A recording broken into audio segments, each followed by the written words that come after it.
மாண்புமிகு பேரவைத் தலைவர் அவர்களே, இந்த 100 நாள் ஆட்சி அடுத்த 25 வருடங்களுக்கான ஒரு அடித்தளத்திற்கான மக்கள் ஆட்சி. இந்த ஆட்சியை உருவாக்கியது இளைஞர்களும் பெண்களும். அதற்கு நாங்கள் எப்பொழுதும் உண்மையா இருப்போம். எங்களுடைய முதலமைச்சர் இறந்த எங்களுடைய சகோதரர்கள் அமுதனும் தனுஷாவட்டும் எங்களுடைய குடும்பமாகவும் சகோதரனாகவும் நாங்கள் நினைக்கிறோம். எங்களுக்கு உணர்ச்சியோட ஒரு அரசியலை இதை பற்றி நாங்கள் பேசுகிறோம். இதை பற்றி மாண்புமிகு 2 அமைச்சர்களும் விளக்கினார்கள். என்ன நடந்தது, அதற்கான தகுந்த நடவடிக்கை என்ன அப்படி என்று. குறிப்பாக ட்ரக்ஸ், போதை ஒரு முக்கியமான பிரச்சனைங்கிறது மாண்புமிகு அனைத்து கட்சி சட்டமன்ற உறுப்பினர்களும் மூத்த உறுப்பினர்களும் அது கடுமையான நடவடிக்கை எடுக்கணும். காவல்துறை உடைய அறிக்கையை மட்டும் நீங்கள் நம்பாதீங்க அப்படிங்கிறத பதிவு பண்ணாரு. குறிப்பாக கம்யூனிஸ்ட் கட்சியுடைய தோழர் ஆகட்டும், அதிமுகவுடைய சட்டமன்ற உறுப்பினராகட்டும், அனைத்து கட்சி உறுப்பினர்களாகட்டும், நாங்கள் உறுதியாக கூறுகிறோம், காவல்துறையுடைய அறிக்கையா இல்லை காவல்துறையா இல்லை இறந்த சகோதரியின் தாய்னா எங்க முதலமைச்சர் ஒரு தாய் பக்கம் தான் நிற்பார். உறுதியாக சொல்றோம். விசாரணையில் எந்த விதமான அழுத்தங்களும் இந்த ஆட்சியில் எப்பொழுதும் ஏற்படாது. அரசியல் அழுத்தமா இருக்கட்டும். நேற்றே நானும் முதலமைச்சருடைய ஆணையின்படி நானும் திரு ராஜ்மோகன் அவர்களும் பள்ளித்துறை அமைச்சரும் சென்றோம். தனுஷ் அவர்களுடைய வீட்டில் சென்றோம். ஒரு குடும்பத்தை சந்தித்தோம். 4 கோரிக்கை வச்சாங்க. கிட்டத்தட்ட 12 பேர் கைது செய்யப்பட்டிருக்கீங்க.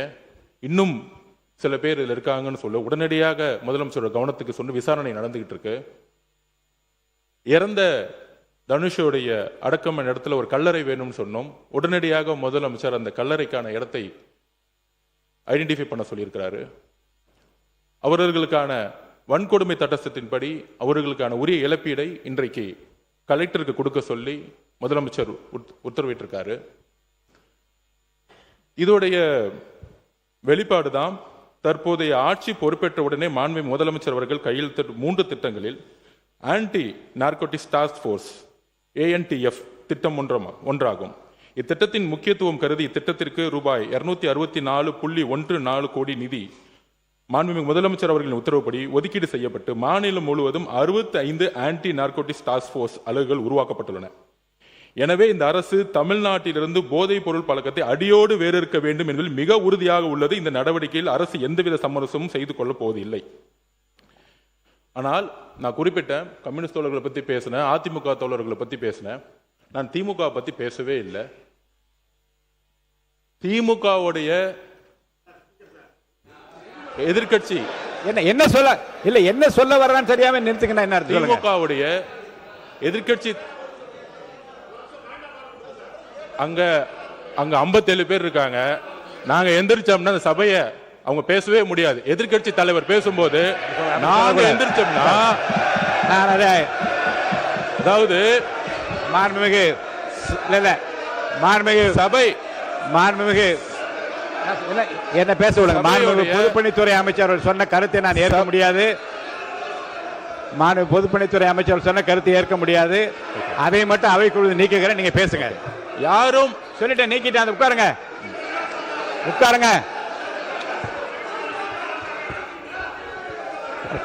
உட்காருங்க. மாண்புமிகு பொதுப்பணி இல்லைங்க.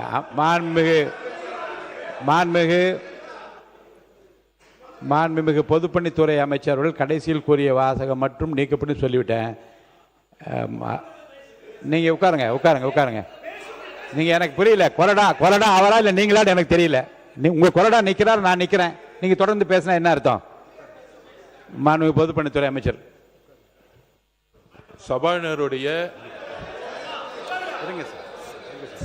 சபாநாயகருடைய உத்தரவுக்கு நாங்கள் கட்டுப்படுறோம். நாங்கள் சொல்ல வந்ததுன்னா, எதிர்கட்சி தலைவர் பேசும்போது அரசின் மீது பல்வேறு குற்றச்சாட்டுகள் வைத்தார். நாங்கள் ரொம்ப அமைதியா இருந்தோம்.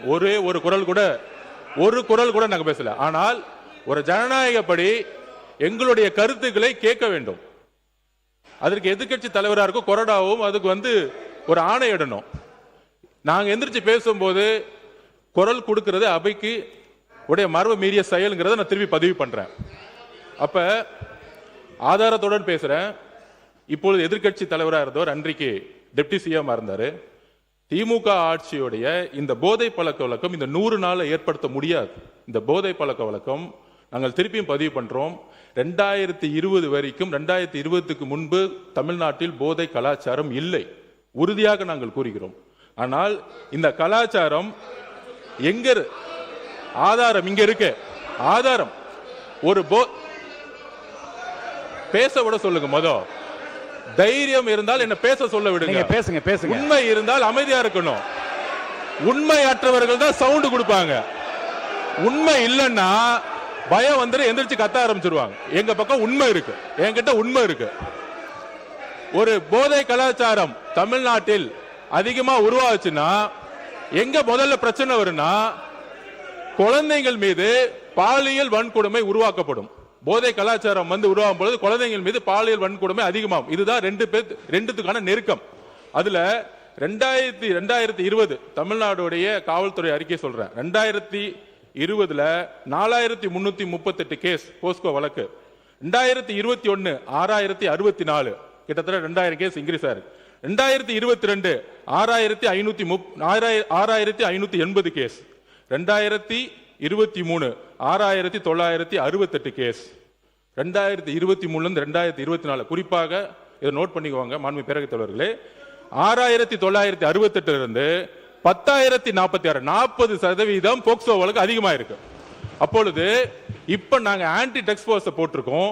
எங்களுடைய முதலமைச்சர் பிரச்சாரத்தை உருவாக்கி இருக்காங்க. முக்கியமான இன்னொரு ப்ரூஃப் சொல்றோம். மாண்புமிகு எதிர்க்கட்சி தலைவர் இதை பத்தி சொல்லணும். முக்கியமான ஒரு ப்ரூஃப், பாலியல் தொந்தரவில்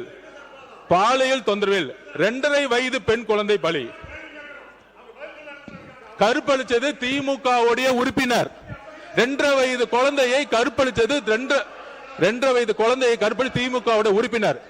இதை பத்தி இதற்கு முன்பு டெப்டி சிஎம் இருந்த இன்றைக்கு எதிர்க்கட்சி தலைவர் 2.5 வயது குழந்தையை திமுக உறுப்பினர் கற்பழிக்க பொழுது என்ன பேசினார், என்ன நடவடிக்கை எடுத்தாங்க?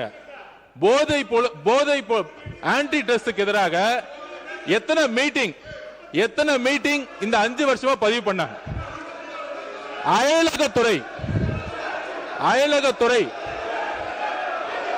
அயலகத்துறை என்பது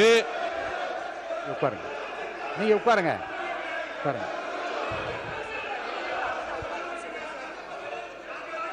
அதாவது அயலக யாராவது என்பது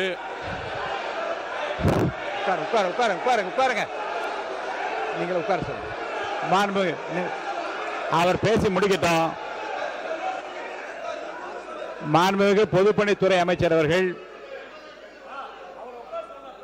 நீங்க உட்காருங்க. நீங்க உட்காருங்க.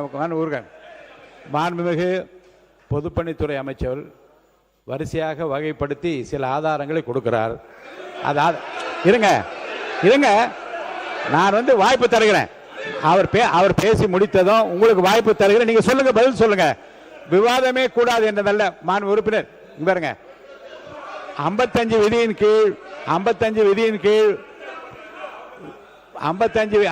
விதியின் கீழே கருத்து சொல்வதற்கு நான் அனுமதி அளித்திருக்கிறேன். அவர் கருத்து சொல்றாரு. அதில் மாறுபட்ட கருத்து இருந்தால் உங்களுக்கு நான் அனுமதி தரேன். நீங்க பதில் சொல்லுங்க. உட்காருங்க. பொதுப்பணித்துறை முடிச்சிருங்க. பொதுப்பணித்துறை அமைச்சர் முடிங்க. அடுத்து உங்களுக்கு தரப்போறேன். உட்காருங்க. நீங்க கொடுங்க. இருக்க விதிப்படி தான் நடத்துறேன். நீங்க வாங்க. நீங்க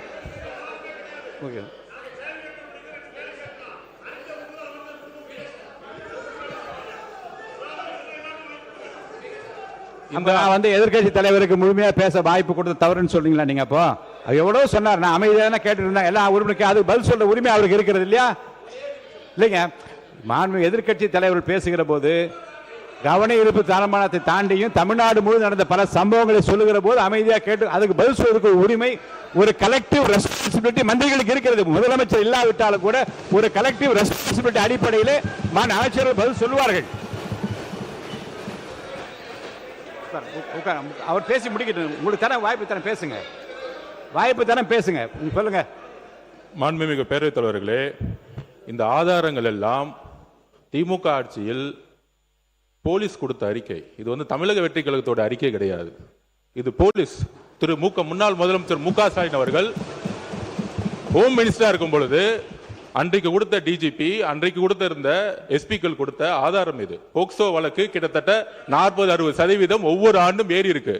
2.5 வயது குழந்தையை கற்பழித்து திமுக ஒரு உறுப்பினர்னு எஃப்ஐஆர் போட்டது உங்களுடைய அரசு தான். அதை தான் நாங்க பதிவு பண்றோம். அதுவும் அதுவும் அதுவும் அதுவும் அதுவும் அதுவும் மக்களுடைய பிரஷருக்கு வந்த பிறகு அந்த நடவடிக்கை எடுத்தாங்க. அதனால இந்த போதை பழக்க வழக்கம்ங்கிறது 100 நாட்கள் உருவாக்கல. இதை அடித்தளத்தில் உருவாக்குனது திமுக தான். அதனால்தான் மக்கள் உங்களை தூக்கி எறிஞ்சிருக்காங்க. உங்களுடைய தோல்விக்கான காரணம் போதை பழக்க வழக்கம். இதை நாங்கள் உறுதியாக இங்க பதிவு பண்ணிக்கிறோம். எங்களுடைய தலைவர் ஆட்சியில் உறுதியாக அரசியல் தலையீடு இல்லாமல் யாராக இருந்தாலும் கடுமையான கைது நடவடிக்கை எடுக்கப்படும் என்கிறதை நாங்கள் இங்கு உறுதி கொடுக்கிறோம். மாண்புமிகு